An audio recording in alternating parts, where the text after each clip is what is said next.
A native of Philadelphia, our next guest has spent more than 3 decades leveraging his knowledge of science and technology, global strategy, and policy, as well as his deep dedication to the men and women of the Department of Defense to make our nation and the world a safer place. He has directly or indirectly served 11 Secretaries of Defense in both Democratic and Republican administrations. As a Rhodes Scholar, he earned a doctorate in theoretical physics at Oxford University. For his government services, he was awarded Department of Defense's Distinguished Service Medal on 5 separate occasions. He is the author or co-author of 11 books and more than 100 articles on physics, technology, national security, and management. He is married to Stephanie Carter and has 2 grown children. Ladies and gentlemen, please welcome our nation's 25th Secretary of Defense, Ashton B. Carter.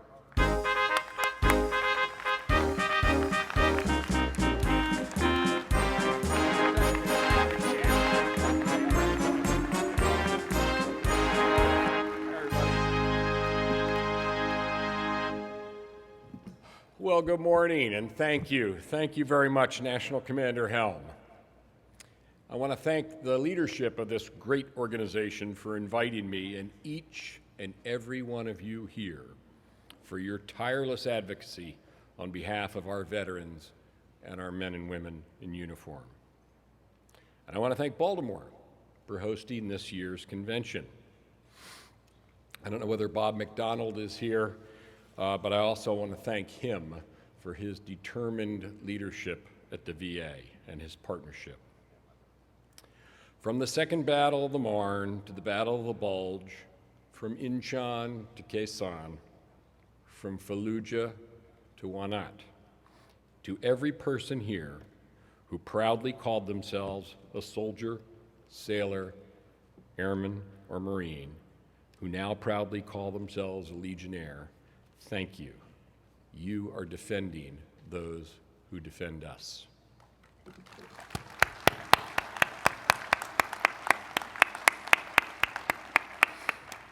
There's someone else here today, a great personal friend and distinguished predecessor, who I want to mention and thank, Chuck Hagel.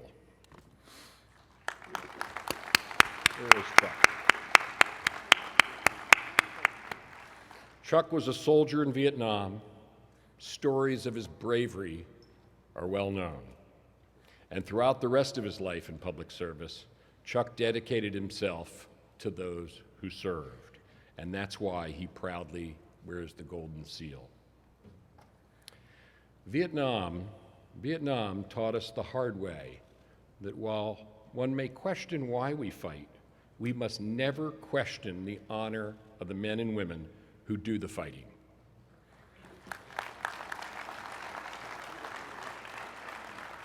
Our Vietnam vets were not given the recognition or respect they deserved. We cannot reverse that wrong, but we can learn from it. And that's what we're trying to do together. Never forgetting the sacrifices America's bravest sons and daughters make is what drives, inspires, and gives meaning to this organization. For nearly 100 years, Legionnaires like you have fought for freedoms nobly earned by our country's finest patriots. You're driven by an enduring truth that above all, the strength of our military and our nation is our men and women in uniform. And given that truth, we have a responsibility to defend those who have defended us. That's why, as Secretary of Defense, among the 3 principal commitments I made when I first took this office a few months ago, first and foremost is my commitment to our people, to the current force, including active duty, Guard, reservists and their families, and veterans too. Second is my commitment to lead with a national security strategy suited for this new century, protecting our country and keeping us strong, respected by our friends, feared by our enemies, always ready.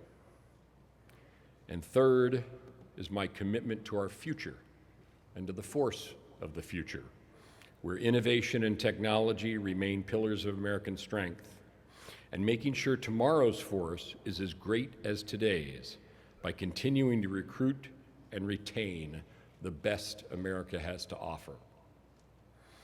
Because above all else, our people are what make our military the finest fighting force the world has ever known. It's them that make it that.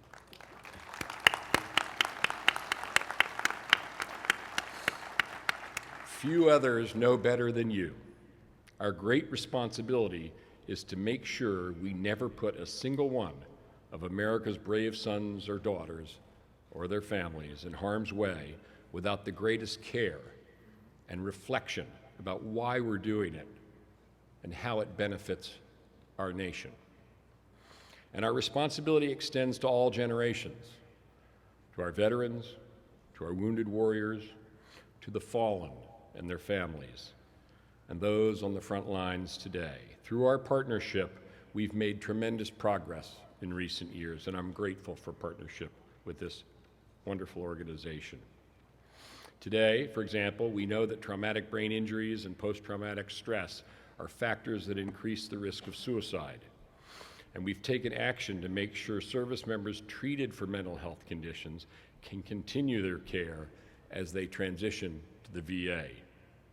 We're expanding suicide prevention training so warning signs are easier to spot and help is easier to get. We're also overhauling our electronic health records with a focus on interoperability across agencies. On transition assistance, we're upgrading our program so benefits like counseling and financial planning are interlaced throughout service careers rather than tacked on at the end. You provide these vital services too, and we're grateful. You know, I travel around the country and I talk to employers, and the recognition today is widespread that a veteran makes a fantastic employee. That wasn't always so. I remember when it was different, when people didn't understand. And now, with the exception of very few, they do. Better transition assistance is partly why veterans are getting jobs at record rates, and good jobs. But I think there's more than we can do. Thanks to the Legion's help, we've established a credentialing and licensing program to give service members credit where it's due. Because if you're certified to drive a truck or provide medical attention in a war zone, you shouldn't have to get recertified back home.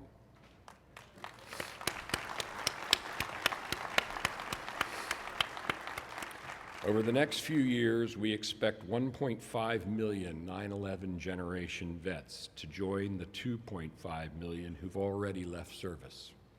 We need to lay a foundation for veteran support needed 10 years, 20 years, 30 years from now.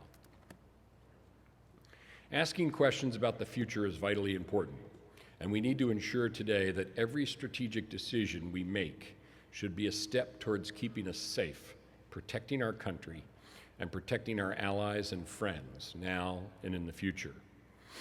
After 9/11, under the weight of important and all-consuming missions in Iraq and Afghanistan, our men and women in uniform performed with tremendous professionalism, skill, and valor, as so many of you have done in your time when called to duty. As we remain engaged there to preserve gains we've helped secure, we must also turn the corner and look ahead to a full spectrum of threats today and into the future, where our focus must be broader than counterinsurgency. In the Asia Pacific, for example, our rebalance toward that region, where nearly half of humanity and half of the world's economies reside, is aimed at preserving a security architecture strong enough, capable enough, and connected enough to ensure all nations have the opportunity to continue to rise. The United States joins others in that region and around the world in our deep concern about China's pace and scope of land reclamation in the South China Sea. We want a peaceful solution to all disputes, but let me be clear. The United States will fly, sail, and operate wherever international law allows, as we do all around the world.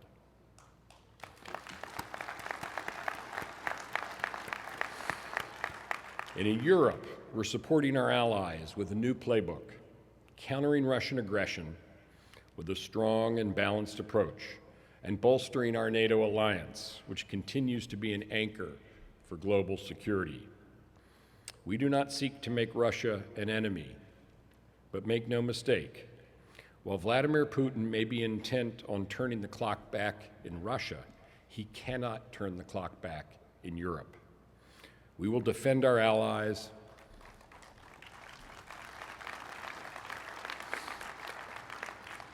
We will defend our allies, we will defend a rules-based international order, and we'll defend the positive future that affords us. In the Middle East, the situation is, to put it mildly, complex. There are threats to our friends from different directions, but we have our compass and we know our true north. We are focused on protecting our interests and our allies, and above all, defending our people.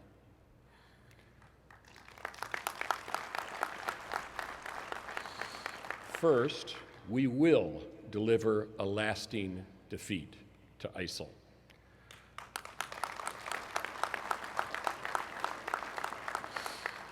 With a global coalition of some 60 nations, we're taking the fight to ISIL across the physical, virtual, and ideological battle space as it requires.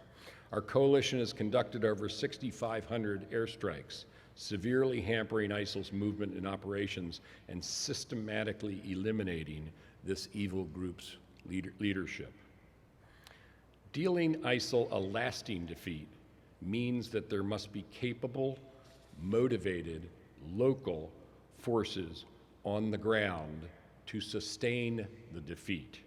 Otherwise, we know from experience that ISIL will be defeated, but then 5 years, 10 years later, something like it will be back. The coalition and us, we can support such local forces, but we can't substitute for them.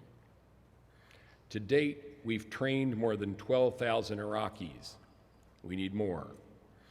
ISIL's defeat is certain, but it will take time, and it will require leveraging all elements of American power, including intelligence, financial, and diplomatic efforts, as well as military.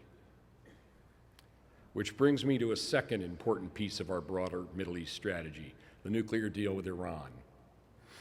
Our strategy towards Iran includes, but is not limited to, the agreement to stop Iran from getting a nuclear weapon. And let me say outright, this is a good deal, because once implemented, it will remove a critical source of risk and uncertainty in an important but tumultuous region, Iran's ability to obtain a nuclear weapon. But while the deal puts limits on Iran, the point I want to make is the deal places no limits whatsoever on our military. And our military option is real and will remain real. We will continue to protect our friends in the region, especially Israel, from Iran's destabilizing activities.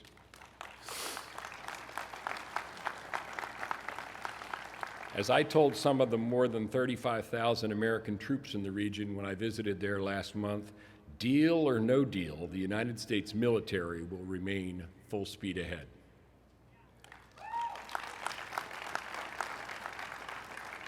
No matter the circumstances in that region or around the world, the bottom line is this: those who wish to do us harm will never find safe haven. If you threaten American lives, you'll answer for it, no matter what it takes.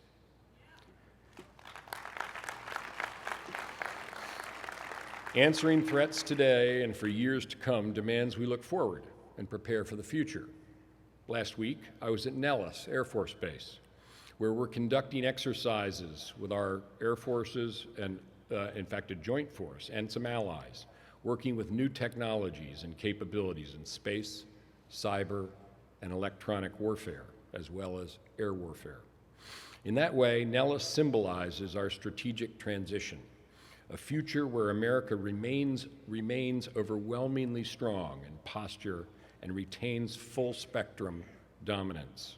After a decade of focusing on counterinsurgency, we're turning to all the challenges and opportunities and threats that will define our future security, where we remain strong, agile, and always ready.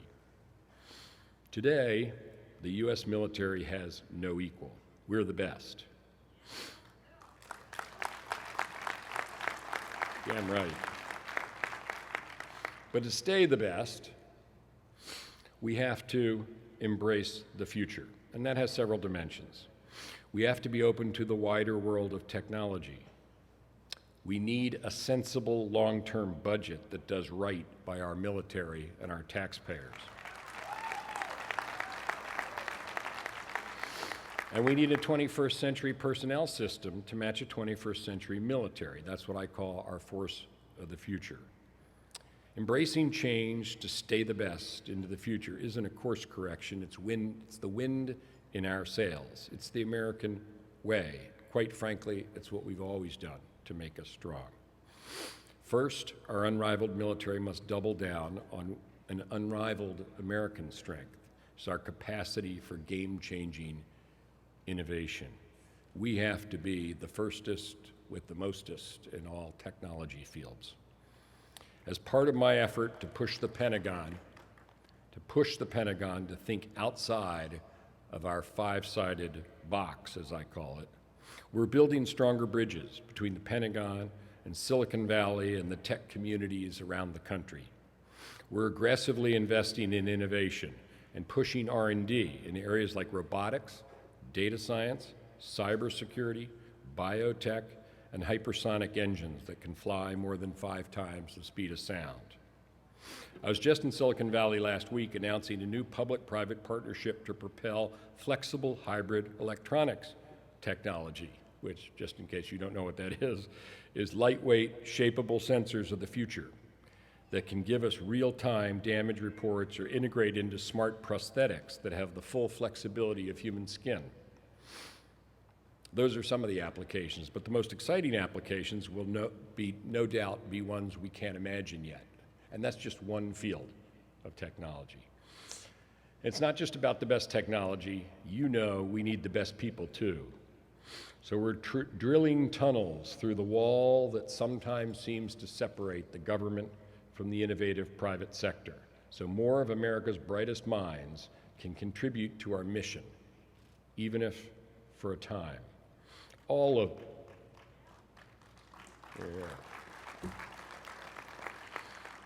of this, having the best people, maintaining the best technology, and executing the best strategy takes resources. That's the next point I want to make. To support today's force and meet tomorrow's threats, we need long-term budget certainty. Our troops need the best training, the newest equipment, and the right compensation. For too long, we've been forced to make painful trade-offs, often on short notice, critically undermining our mission. Our troops deserve better than the inadequacy of quick fixes and one-year, every-year crisis budgeting.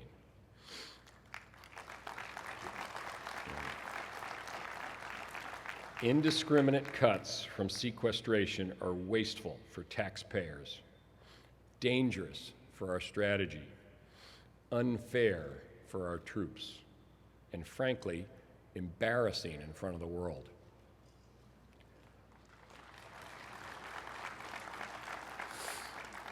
We need to come together behind a multi-year approach to our budgeting. The wider catalog of strategic challenges requires marrying the threat of force with financial and diplomatic leverage. So I also can't be, as Secretary of Defense, indifferent to the budgets of the State Department, the FBI, Justice Department, Treasury, Homeland Security. That's the world in which we live. I can't be indifferent to that, and I'm not. Failing to fund them, too, undercuts the full national security apparatus. For example, our collective effort to protect ourselves from ISIL and defeat it. To stay the best, finally, we have to attract and compete for the best talent from from a new generation. And to accomplish this, we need to build the force of the future. You may have read about recent proposals on personnel changes. We're thinking through many ideas, and we need time to get the best ideas and advice, both from our services and from groups like yours, like the Legion. The people of the U.S. Armed Forces are the best and always will be the best, and how we manage them should be the best too. We have an all-volunteer force, so for us to keep recruiting and retaining the best, the military has to be an attractive place to work. We're aligning our personnel management system with 21st century trends, like the digital revolution in talent management and the generational reality that some young Americans aren't satisfied with an industrial era type career tracks.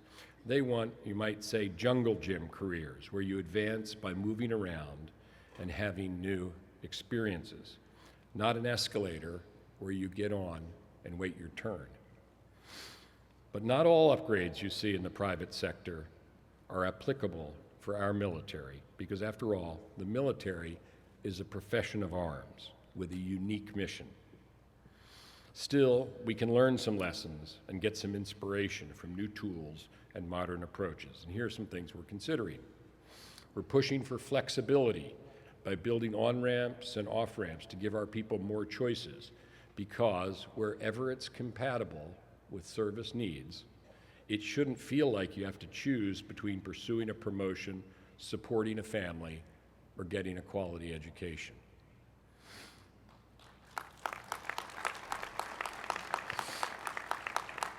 When today's veterans succeed, it shows tomorrow's service members that the military can be a launching pad for further success for them. A few days ago, I met with leaders at the professional networking tech company LinkedIn. I sat down with a few veterans who worked there, who said it best when they told me that the military isn't just a great place to go, it's a great place to be from. In its near 100 years of life, the American Legion has seen the world undergo tremendous change. That trend continues today with a more digitized, more connected, and more complex global security environment. But we are our learning organization.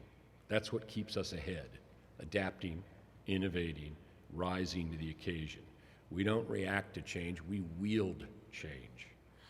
In the century of progress the American Legion helped painstakingly build, you've never shied from advocating what's fair, insisting on something better, and demanding above all that we do right by the people who stepped forward to defend this great nation. Thank you for that. A few weeks ago, I had the privilege of speaking with Captain Kristen Griest and First Lieutenant Shay Haver, the first women to earn the right to wear the coveted Ranger tab.